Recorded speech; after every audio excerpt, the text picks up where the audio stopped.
Bismillahirrahmanirrahim. Allahu la ilahe illa huvel hayyul kayyum. Allahu ekber. Vel Kur'anil hakim. İnneke leminel murselin ala sıratin müstakîm.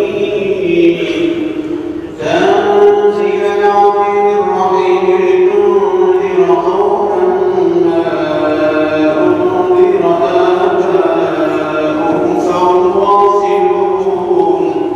اللهم صل على سيدنا محمد النبي الأمي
Bismillahirrahmanirrahim.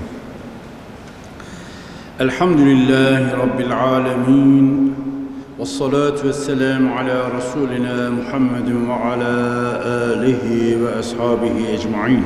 Çok aziz ve kıymetli kardeşlerim, bu gece Mevlid-i Nebi, Peygamber aleyhisselamın doğduğu gece, 12 Rabiülevvel.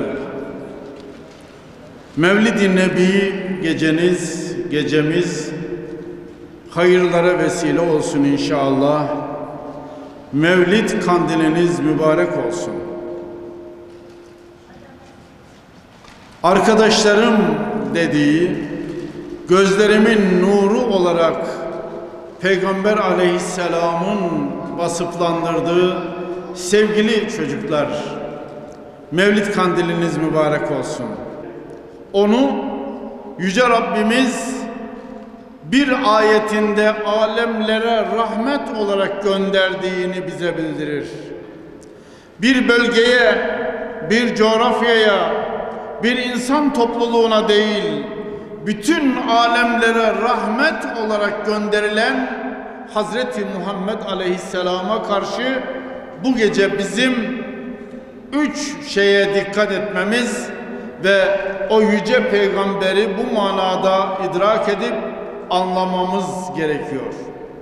Değerli kardeşlerim, birincisi o yüce peygamberi anmak, ikincisi anlamak, üçüncüsü o yüce peygamberin yaşadığı hayatı yaşamak, onun bize ebediyen yolumuzu aydınlatacak olarak getirmiş olduğu Hazreti Kur'an'ı hayatımıza hakim kılmak.